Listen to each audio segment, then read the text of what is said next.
Olá, amigos, que o amor de Jesus nos envolva a todos.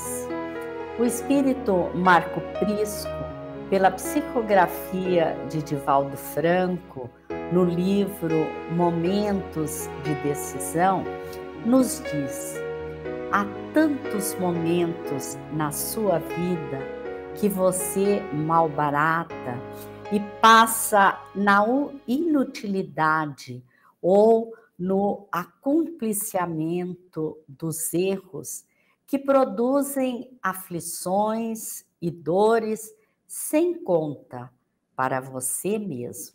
Surgem também e ressurgem momentos que o convocam à liberdade, à legítima paz. Indispensável saber utilizar as lições do Evangelho em cada momento da existência física, a fim de poder fruir as bênçãos da vida eterna. Nós convidamos Juliana Cipolicol para nos falar sobre esse assunto tão importante que é momentos de decisão, de fundamental importância para a nossa existência. Juliana está conosco, é palestrante espírita, reside em Curitiba e é membro do Conselho Federativo Estadual da Federação Espírita do Paraná.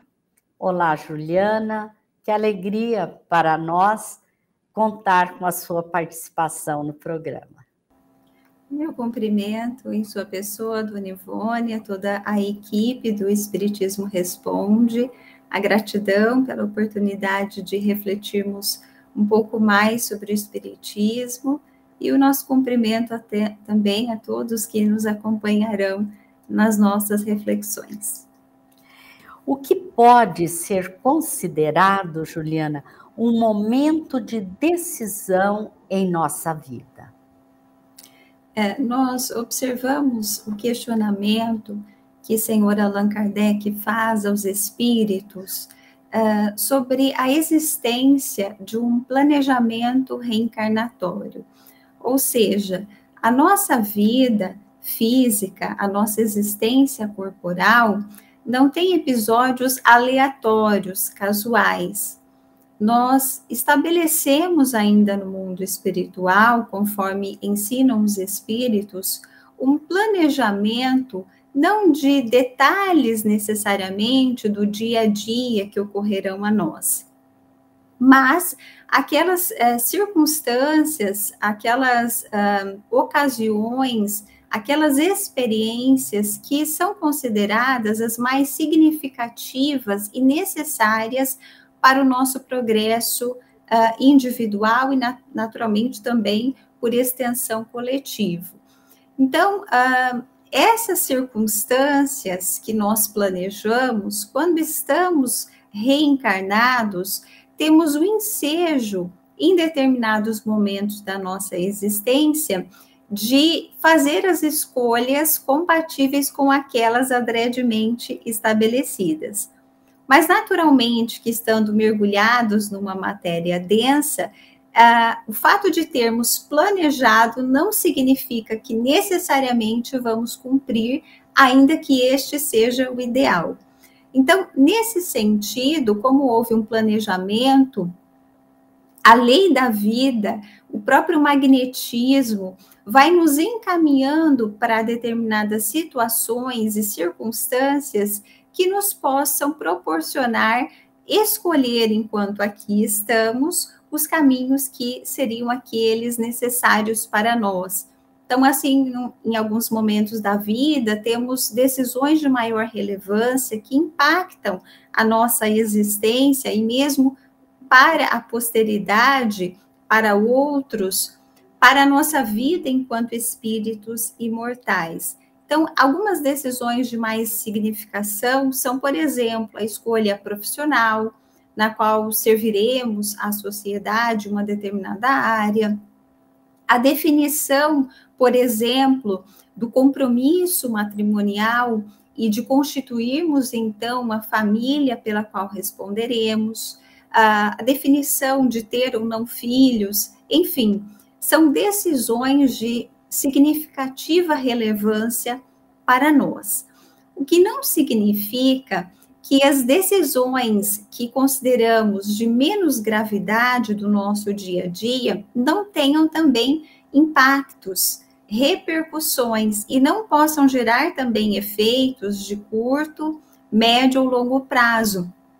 Então, imaginemos que nós estejamos, por exemplo, dirigindo sem o devido cuidado, sem a devida atenção, e no momento de distração, nós provocamos uma colisão ou sofremos uma colisão veicular.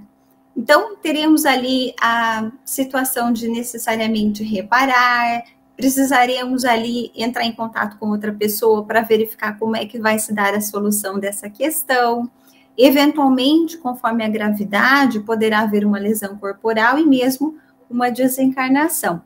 Então, isso nos sinaliza a real necessidade de atendermos, de observarmos a exortação do Cristo, a vigilância e a oração, porque essas circunstâncias do dia a dia, que podem parecer de menos significação, podem gerar efeitos na nossa existência para outras pessoas. E a todo momento, em realidade, estamos pensando, temos as nossas emoções, os nossos sentimentos que nos impulsionam a agir, e sendo a lei divina de causa e efeito, toda ação gera uma consequência. Então, nós teríamos esses momentos de maior significação, mas esses momentos também do dia a dia têm efeitos e merecem ser cuidados, as atitudes merecem ser refletidas, porque gerarão consequências para nós e para os outros que estão à nossa volta também. Realmente, Juliana. Os ensinos evangélicos falam sobre a chegada de novos tempos e as informações espirituais tratam a respeito da transição planetária da Terra. Nós podemos considerar que estamos vivendo um momento de decisão coletiva, Juliana? Seguramente, dona Ivone. Nós, se considerarmos apenas a codificação espírita, notamos que em todas as obras da codificação temos elementos que nos sinalizam neste sentido. E citaríamos aqui apenas a título de exemplo, exemplificativamente o Evangelho segundo o Espiritismo, que logo no primeiro capítulo, o codificador vai inserir um título à Era Nova, em Instruções dos Espíritos, com mensagens ditadas, uma delas pelo Espírito Fenelon, nos indicando, já no ano de 1861, esse processo de transição, né? Sabemos que não há saltos na lei divina, na natureza, é um processo, é gradual. Também vamos encontrar na mesma obra, Evangelho segundo o Espiritismo, um texto intitulado ali Progressão dos Mundos, assinado por Santo Agostinho, também de 1862. Vamos ter a culminância na abordagem, no capítulo 18 de A Gênese, a referência do codificador de que são chegados os tempos, anunciados desde a Bíblia. E a gente poderia citar, por exemplo, no Evangelho de Marcos, o capítulo 13. Enfim, essas referências, elas estão presentes na obra basilar espírita, na literatura espírita complementar. Vemos um investimento muito significativo, e faremos aqui a referência a dois espíritos respeitáveis, benfeitores espirituais, Manuel Filomeno de Miranda, que nas suas últimas 4 obras tem se dedicado a tratar de outros temas, mas particularmente a nos sinalizar e nos chamar a atenção a esse respeito. E poderíamos também citar as mensagens de Dr. Bezerra de Menezes, que têm sido direcionadas nos últimos anos no Conselho Federativo Nacional. Muitas delas trazem no próprio título da mensagem essa referência, né? Particularmente, nós destacaríamos nas mensagens, ele vinha falando, sinalizando, nos chamando a atenção, mas nas mensagens do ano de 2017 e 2019, este benfeitor venerando chega a nos afirmar que nós estamos no clímax da transição. E como assinalava Allan Kardec, nestes momentos de transição, é natural que exista uma certa exacerbação, porque assim como nós temos os espíritos luminares coordenando esse processo, inspirando, assistindo-nos, nós temos também aqueles irmãos com significativas resistências morais a esse processo. Então, é um momento que requer de nossa parte a cautela, a vigilância e a busca de manter a sintonia com os benfeitores espirituais. O fato de esses espíritos terem trazido e continuarem trazendo repetidas vezes mensagens do mesmo teor, nos sinaliza a gravidade do momento, a importância da reflexão e da cautela, mas também o fato de que é para nós, apesar dos desafios, dessa exacerbação, desses conflitos do velho e do novo, é também um motivo de grande alegria. Estarmos reencarnados neste momento tão desafiador sinaliza que é preciso nós estarmos muito serenos, muito atentos, principalmente às nossas matrizes comportamentais, aos vícios que ainda trazemos e que podem ser plugs de sintonia com estes irmãos espirituais. Mas, por outro lado, a oportunidade, o investimento da equipe espiritual em que tivéssemos reencarnados neste momento grave, com a chance de conhecermos o Espiritismo, de sabermos do desafio do momento, com os recursos que o Espiritismo nos oferece para a resistência, é um motivo de grande honra e de profunda alegria, porque sinaliza que nós temos, ainda que possamos dar uma contribuição diminuta, mas as conquistas que façamos em nossa alma também poderão ser úteis para o todo.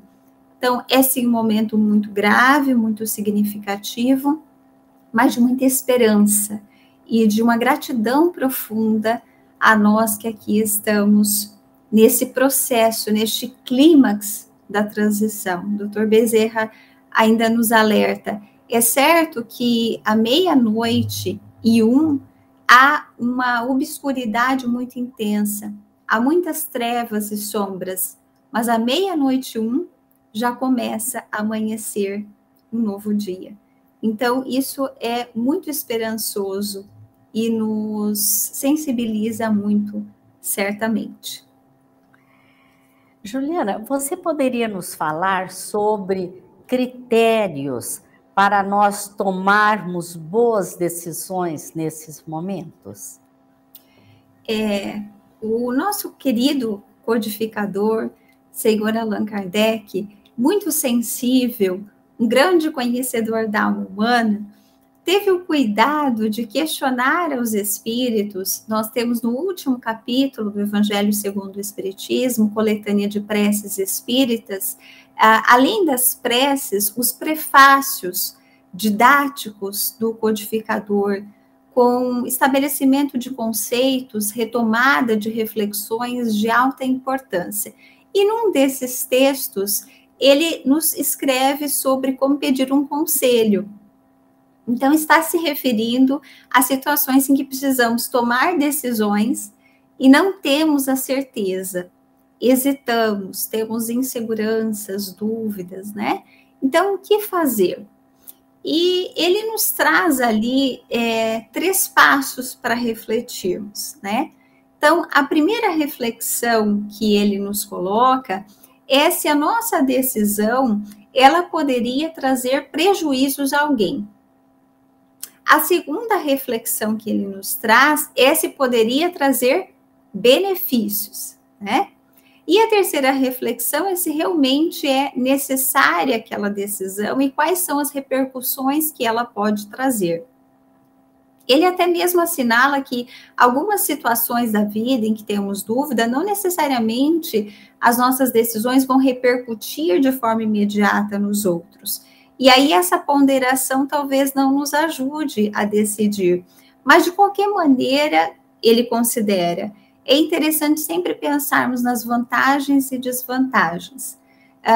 Partindo da ótica de que somos espíritos imortais, conforme aprendemos a partir da doutrina espírita, é interessante observarmos, quando formos tomar decisões, as nossas tendências, né? Porque as nossas tendências ou as nossas matrizes espirituais indicam que nós temos uma propensão para fazer escolhas a partir de hábitos, de aprendizados que nós adquirimos, que nós trazemos nessa existência. É interessante, então, nós observarmos se estes hábitos são sadios, se esses hábitos, se esses interesses nos promovem enquanto espíritos imortais que somos. Então, esta é uma primeira perspectiva de análise. O que me move nessa decisão? Qual é o meu real interesse? Qual é a minha tendência que me leva a essa escolha? Mas também pensarmos uma perspectiva de futuro. Qual é a consequência para mim dessa escolha? Porque existem algumas escolhas que podem nos agradar e nos satisfazer de forma imediata, mas que não contribuem conosco no porvir, no nosso processo educativo. Então, também pensar nas consequências de uma escolha que a gente faça nos ajuda a refletir se esta é a melhor escolha. E também não podemos desconsiderar a possibilidade de, e particularmente neste capítulo 28, que ali é considerado, sucedido de uma prece. Então, nós temos também a possibilidade de buscar a assistência da equipe espiritual, elevar o nosso padrão mental acima dos interesses do aqui e agora e buscarmos a inspiração de nosso anjo guardião, buscarmos a assistência dos benfeitores que conseguem ver para além das restrições da nossa visão material enquanto estamos encarnados. E é claro, nós temos ainda outros recursos, o próprio atendimento fraterno no centro espírita, nos momentos em que estejamos com alguma angústia, algum desafio neste campo, e podemos conversar com algum companheiro de tarefas, com alguma pessoa mais experiente, que possa também trazer a sua contribuição. E é claro que existem algumas circunstâncias da nossa existência em que a dúvida faz parte da nossa prova ou expiação. E por mais que peçamos, não necessariamente a resposta virá imediata, com clareza, dando-nos segurança. Então, neste caso, a aprendizagem, o exercício moral será da confiança, mas também da resignação. Juliana, você contou a história de Públio Lentulio e o seu encontro com Jesus. Que lições que nós podemos tirar deste encontro e como nós podemos encontrar Jesus? É um episódio que muito nos sensibiliza, narrado pelo Espírito Emmanuel, que é a personalidade que ora conhecemos daquele que fora o orgulhoso senador romano Publio Cornelius Lentulus, não é mesmo? E nesta obra, 2000 anos, ele vai narrar, falando inclusive com uma humildade que muito nos sensibiliza, logo no prefácio da obra, dizendo que ele vai narrar a sua experiência para que nós tenhamos uma experiência diversa daquela que teve. E naquela reencarnação, ele havia se comprometido significativamente numa reencarnação anterior, justamente no âmbito do poder. E naturalmente que ele reencarna com aquela tendência ou com aquele desafio neste campo. E não por acaso, então, ele vai passar pela experiência em que malogrou, justamente para que tivesse a oportunidade de rever os seus caminhos, de adotar outras atitudes, de fazer escolhas diversas. E neste seu planejamento reencarnatório, é dito a ele que ele renasceria no momento de sublimes vibrações espirituais em nosso planeta. E que ele precisaria, então, valorizar esta oportunidade única, significativa e bendita. E ele tinha dos filhos, teve um casal de filhos, mas a filha mais velha, Flávia, ela contraiu uma doença que os médicos, então, não conseguiam diagnosticar. Então, ele se muda ali para a região onde o Cristo estava, para poder, quem sabe, pelas circunstâncias do ambiente, o clima, favorecer a recuperação da pequena Flávia. E num dia em que ela está bastante amolentada, bastante sensibilizada, ela escuta a mãe, Lívia, esposa deste senador, conversando com uma ama, falando a referência que faziam era de um profeta, o profeta Nazareno. E quando ele adentra ali ao recinto, ela está semi-desfalecida no leito, com febril, com a saúde muitíssimo comprometida, e ele chegou a vislumbrar uma possível desencarnação que muito o machucou enquanto pai. Então, com aquele afeto paternal, ele se aproxima da criança e diz a ela que ele buscaria em Roma todos os brinquedos que ela quisesse para agradá-la. E a pequena Flávia, que escutara antes a conversa que a mãe fazia com a ama, diz a ele que o que ela queria era o profeta Nazareno. Aquilo fulminou muito o orgulho do senador, porque ele logo pensou, como é que ele, um senador romano, iria procurar um homem do povo? Como assim ele considerava Jesus? Já ouvira as suas curas, a sua grandiosidade narrada pelos contemporâneos, mas ele não havia tido ensejo de conhecê-lo. Mas com aquele apelo, ele se sente impulsionado. Então ele diz à esposa que no dia seguinte, ele, como se estivesse passando pelo local onde Jesus usualmente pregava, ele casualmente iria simular um encontro casual e, quem sabe, ele o convidaria para atender a criança. Mas naquele momento em que ele se dirige, ele vai sendo tomado de uma emotividade muito diferente, de vibrações superiores, algo que ele nunca havia sentido antes. E sente-se como se estivesse num sonho. E, de repente, ele vê uma figura veneranda, cabelos a Nazarena, uma vibração que ele nunca havia tido oportunidade de sentir. E aquela presença dulcifica-o por inteiro e emociona-o tão profundamente que ele se vê em prantos e cai de joelhos. Então o mestre, ao aproximar-se dele, faz o convite para que ele assumisse um compromisso, porque tinha este compromisso de acolher no seu coração este apelo de humildade que o Cristo lhe fazia.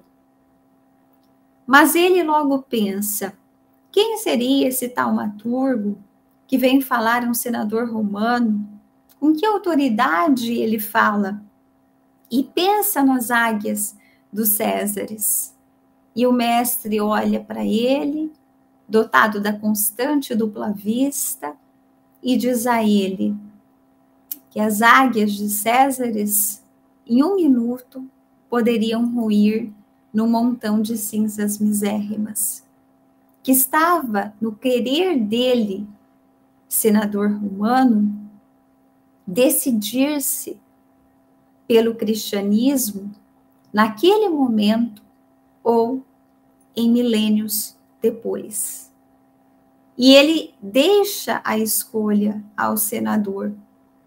E o senador, então, sucumbe ao próprio orgulho e vai experimentar dores muito acerbas naquela reencarnação.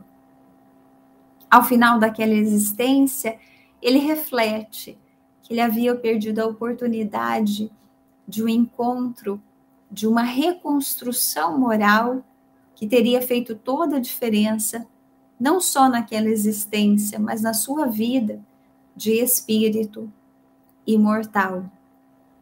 E aí poderíamos pensar, mas como encontrar o Cristo, já que ele não está fisicamente entre nós, né?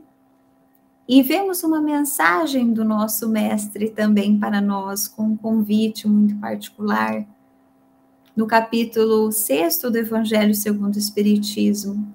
Ele diz, venho como outrora aos filhos transviados de Israel. E nos faz um apelo ao coração. O Espiritismo é Jesus de volta. Este é o momento de definições, de decisões, e precisamos realmente definir qual caminho queremos, né? É certo que a providência divina, a lei de progresso, a lei de justiça, mas é também de bondade, e outras oportunidades poderão advir, mas este é um momento decisivo, porque não podemos definir como serão as outras oportunidades, em que planos das muitas moradas da casa do Pai poderão advir. Então, é um apelo, está no nosso querer também, essa definição do bom combate, de construções reais, a identificação em nós das nossas fragilidades e a busca de lutar por superá-las, é uma definição pessoal. E estamos sendo convidados de novo pelo Cristo. E, não obstante, muitos de nós também tenhamos negado os convites que ele nos fez nas muitas reencarnações pregressas, ele ainda investe em nós e sabe da nossa potencialidade. Então, este é um convite inegável neste momento. Então, busquemos o Cristo no Espiritismo, mas especialmente que nós consigamos fazer aquilo que fizeram os operários de Lyon. Senhor Allan Kardec logo previa que no começo do século XX já haveria se transformado a humanidade pelos efeitos moralizadores do Espiritismo, que nos mostra a lei de causa e efeito. Porque eles faziam aquilo que era ensinado. E aí poderíamos pensar como é que estamos nós nas nossas construções morais. Aptidões nós temos, mas é um momento de definição. E realmente muitos momentos surgem, né, Juliana, em nossa existência, em que nós temos 2 caminhos, né? São momentos realmente de escolhas. Mas nós agradecemos imensamente, Juliana, a sua participação no programa. Nós agradecemos também a todos que estão nos assistindo e lhes desejamos muita paz.